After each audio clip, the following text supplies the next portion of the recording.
Apaise ma chimère, apaise ta douleur, et agir ta constance en ce coup de malheur. Tu reverras le calme après ce faible orage.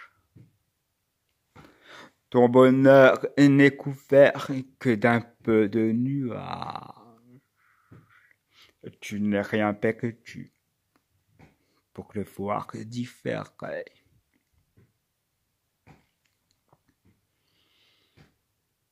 Mon cœur outré d'ennui n'ose rien espérer. Un orage si prompt qui trouble une bonasse. Des naufrages certains nous portent de la menace. Je n'en saurais douter. Je péris dans le port. J'aimais, j'étais aimé. Et nos pères, d'accord. Je vais vous en conter une charmante nouvelle.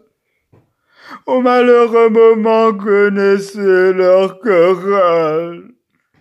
Dans le récit fatal, c'est qu'on vous l'avait. D'une si douce attente à ruiner les faits. Maudite ambition, détestable manie, dont les plus généreux souffrent la tyrannie. Honneur impitoyable à mes plus chers désirs. Tu me vas coûter de pleurs et de soupirs. Tu n'as dans leur querelle aucun sujet de crainte. Un moment la fait naître, un moment va l'éteindre.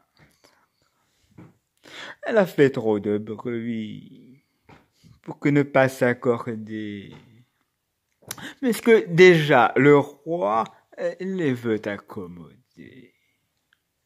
Et tu sais que mon âme à tes ennuis sensibles. Pour en tarir la source, il fera l'impossible. Les accommodements ne font rien en ce point. Monsieur mortels affronts ne serait pas point. Enfin, on fait agir la force sous la prudence. Si l'on guérit le mal, ce n'est qu'en apparence. Mais la haine que les cœurs conservent au-dedans nourrit des feux cachés, mais d'autant plus ardents. Le Seine qui joindra Don Rodrigue et Chimène, des pères ennemis, dissipera la haine. Et nous verrons bientôt votre amour le plus fort. Par un heureux humain, étouffer ce discord.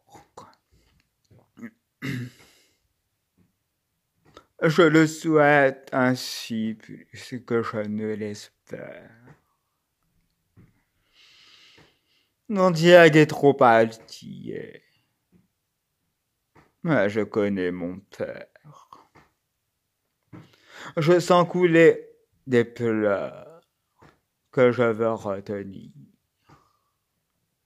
Le passé me tourmente et je crains l'avenir. Que crains-tu d'un vieillard impuissante faible?